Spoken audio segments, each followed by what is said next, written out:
Salut tout le monde. Alors pour ceux qui me connaissent pas encore, je m'appelle Luna, j'ai 23 ans, je fais de l'illustration, de la bande dessinée et du cinéma. Et donc aujourd'hui je vais parler de la place du bullet journal et de la créativité dans la gestion de la santé mentale. Pour ceux qui savent pas, le bullet journal c'est un mix d'un journal intime et d'un agenda, en gros si on peut appeler ça comme ça. C'est un carnet où on met un tas de choses autant pour s'organiser que des listes d'idées, des to-do list, des pensées, des dessins, enfin voilà, c'est assez large. Il y a énormément de vidéos qui existent déjà qui traitent sur le sujet pour comment commencer un bullet journal. Là, on va pas parler de ça. Là, ça s'adresse plus aux gens peut-être qui ont déjà un peu l'habitude d'en faire ou en tout cas qui aiment prendre des notes et utiliser cet outil pour s'aider au quotidien. Je sais que ça correspond pas à tout le monde. Moi, c'est un outil qui me convient vraiment bien. Et c'est un outil, en fait, qui peut être très créatif quand on tire un peu, justement, vers aussi le côté dessin, prise de notes, d'idées.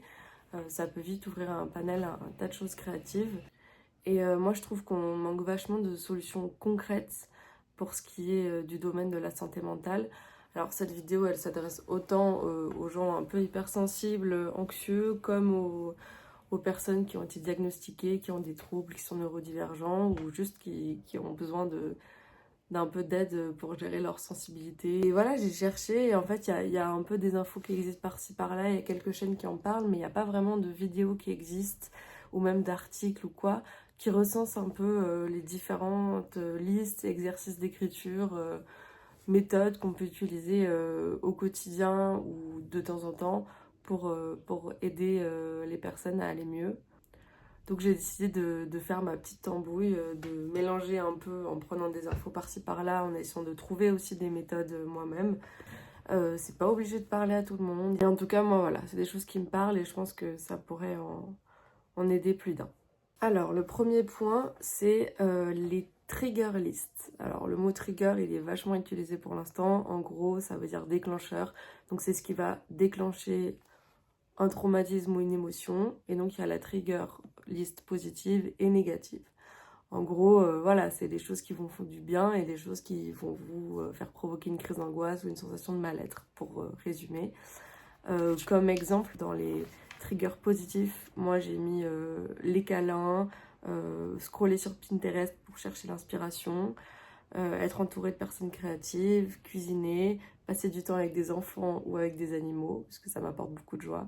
Voilà, ça c'est des exemples de triggers positifs que moi j'ai mis pour moi. En trigger négatif, moi j'ai mis des choses comme l'autorité, les cadres trop scolaires, le rejet, la psychophobie, le deuil, donc voilà, tous des sujets un peu lourds qui peuvent me toucher et provoquer des réactions pas très marrantes. Dans le même point, c'est un peu la même chose, mais il y a quand même des nuances. Il y a un peu la liste de recharge, décharge de batterie. Donc en gros, faire une liste de qu'est-ce qui vous recharge et qu'est-ce qui vous décharge votre énergie et vos batteries. Moi, en exemple, par exemple, pour les recharges de batterie, j'ai mis être dans des endroits calmes et cocoon, les lumières tamisées, je pense que ça se voit autour de moi, les bougies parfumées, des moments toute seule, regarder des films. Voilà, ça c'est le genre de choses où je recharge mes batteries. Et par contre, les choses qui peuvent un peu plus me décharger mes batteries, on va dire, c'est quand il y a le soleil qui tape trop fort, être dans une foule, quand il y a des bruits trop forts autour de moi, passer une journée entière à sociabiliser avec des gens. Voilà, ça peut être des choses qui déchargent totalement mes batteries et qui font que je suis claquée à la fin de la journée. Ensuite, la deuxième liste que je vous propose, c'est la liste à la place de scroller. Parce que je pense qu'on est plus d'un à être touché par l'addiction des réseaux sociaux. En tout cas, moi, c'est mon cas. Et c'est vrai qu'on peut se retrouver parfois à se dire « Ah, je vais passer 5 minutes sur mon tel » et au final, 40 minutes après, on est là « Ah, merde, qu'est-ce qui s'est passé ?» Du coup, bon, j'y arrive pas à chaque fois, clairement. Mais donc, il faut un peu de discipline pour arriver à faire ça. Mais je m'étais fait une petite liste de choses qui étaient simples à faire. Si par exemple, j'avais pas beaucoup de temps, ou je suis pas chez moi, je suis dans le métro, je suis dans un lieu, mais voilà, où j'ai pas le temps de faire vraiment une autre activité, mais où j'ai pas envie de perdre 40 minutes sur mon téléphone à juste être sur les réseaux sociaux. Une petite liste de choses qui vous font du bien et qui peuvent être assez simples, entre guillemets, pour éviter de se faire prendre dans le tourbillon des réseaux sociaux. À la place, moi, ce que je fais quand je suis sur mon téléphone, du coup, c'est je passe beaucoup de temps sur Duolingo, qui est une application de langue pour apprendre les langues, et c'est un peu comme un jeu vidéo. Donc c'est assez ludique et marrant, mais bon, voilà, les applications d'apprentissage en règle générale. Faire du pixel art, il y a pas mal d'applications qui existent pour faire des petits dessins en pixel art. Ça détend et c'est créatif et c'est chouette. Tricoter ou faire du crochet aussi, ça c'est simple, c'est une activité où il ne faut pas trop réfléchir, où c'est assez manuel et assez agréable. Sinon, lire, avoir toujours un livre sur soi, jouer à un jeu mobile, écrire ses pensées dans son téléphone. Ou alors, ça peut être aussi évidemment écouter de la musique ou un podcast ou regarder une vidéo sur ton téléphone.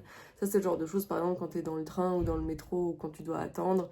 Moi, je sais que ça me fait plus du bien de faire ça que de passer une demi-heure sur Instagram, clairement. Ensuite, le troisième point, la liste des priorités à mettre dans la vie et de nos passions. Alors, je sais pas si c'est le cas pour vous, mais moi, je suis quelqu'un qui a du mal à gérer mes priorités. Et j'ai envie de faire plein de choses, j'ai plein de projets en même temps. Et du coup, souvent, je me retrouve à rien faire parce que je sais pas quoi mettre en priorité. Et donc, ça peut aider certaines personnes, si on a qui ont ce problème-là, ça peut aider de faire une liste, une petite liste assez concise et courte, avec les choses principales qu'on a envie de mettre en avant et en priorité dans sa vie. Moi, par exemple, c'est simple, hein, j'ai mis mes passions principales qui sont aussi mes métiers, c'est-à-dire le dessin, la bande dessinée, le cinéma, et puis l'écriture. J'ai mis aussi voyager, parce que c'est quelque chose que j'ai envie de mettre en priorité dans ma vie. Mais donc voilà, les choses pour lesquelles vous avez envie de dépenser votre temps et votre énergie. Et c'est une petite liste très simple, mais ça peut vous rappeler à l'ordre si vous avez tendance à beaucoup vous éparpiller. Alors, en quatrième, les favoris day by day. Alors, en gros, c'est un peu une alternative à la gratitude list, avec laquelle moi j'ai un peu de mal parce que ça vient du développement personnel et c'est vrai qu'il y a un côté un peu... enfin, je comprends pas dire merci à qui en fait. La liste de gratitude, voilà, c'est chaque jour tu fais une liste genre de 3 trucs et tu remercies, je sais pas, l'univers, le monde pour ces 3 trucs qui te sont arrivés dans ta vie.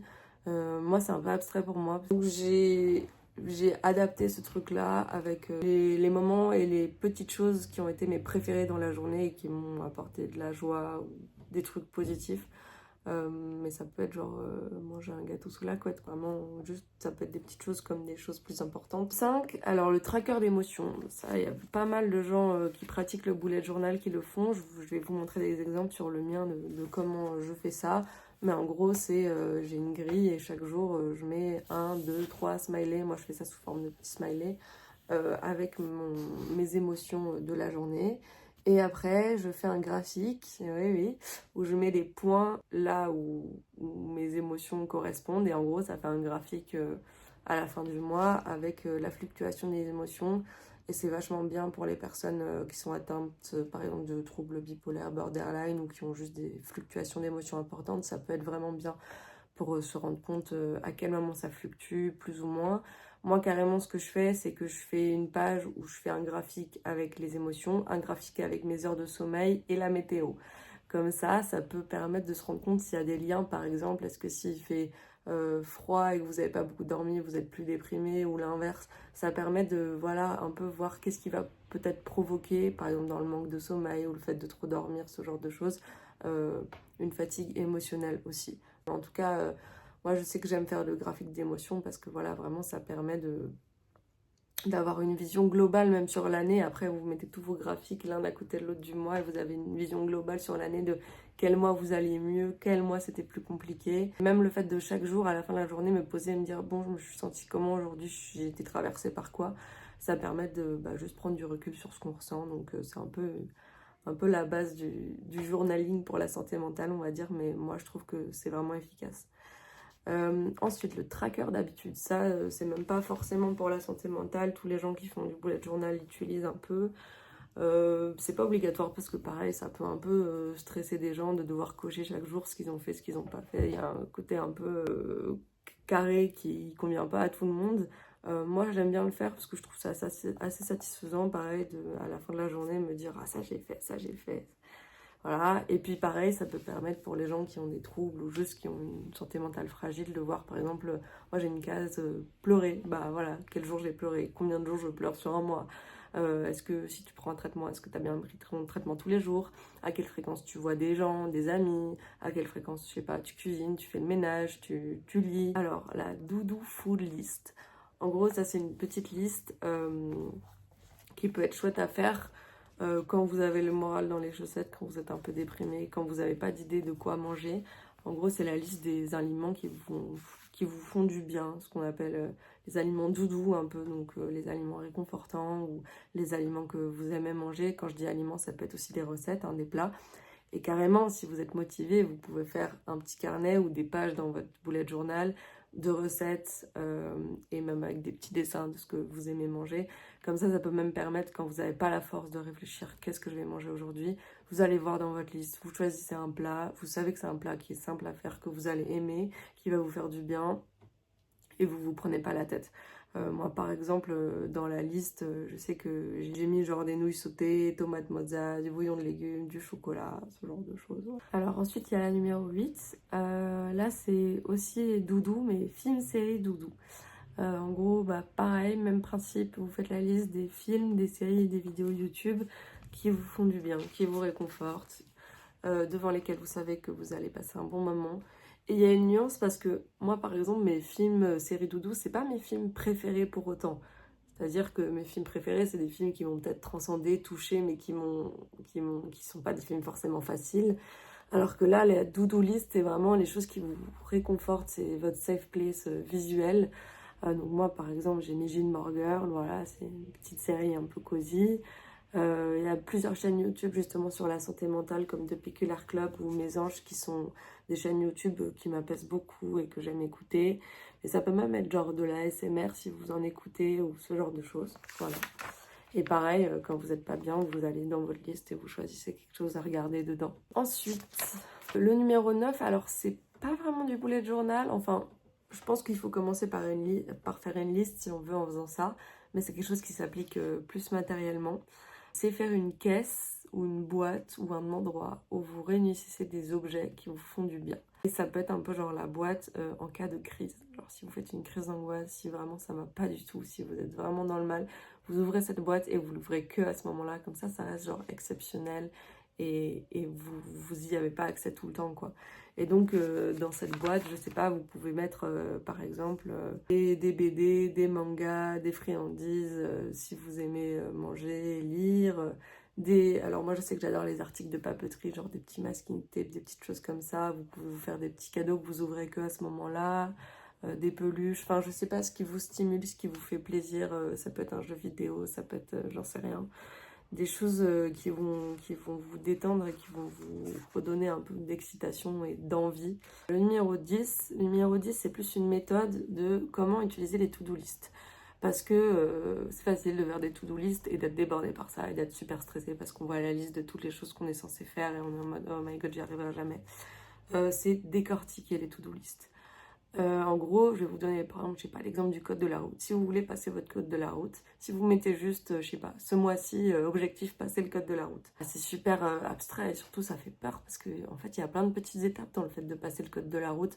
Il y a commencer à réviser, télécharger une appli pour passer des exercices, demander le numéro NFP. Enfin, il y a plein de sous-étapes. Et le fait de les décortiquer, ça va être beaucoup moins stressant parce que vous allez pouvoir les coucher une par une et pas juste attendre des semaines que la grande étape finale soit cochée. Donc ça aide à réduire le stress et l'impression d'être débordé. Le numéro 11 est faire un mood board d'images qui vous fait du bien. En gros, par exemple, je sais pas si vous adorez les chats ou les canards ou les gâteaux, enfin je donne toujours des exemples de bébés, mais voilà, vous avez compris. Vous faites un petit tableau en liège sur lequel vous imprimez des images et vous collez des images de chats et de canards et de vos passions, les choses que vous trouvez mignonnes ou chouettes. Et ça peut vous redonner le sourire et ça peut être chouette d'avoir ça dans son paysage visuel chez soi. Ça peut être dans son carnet aussi.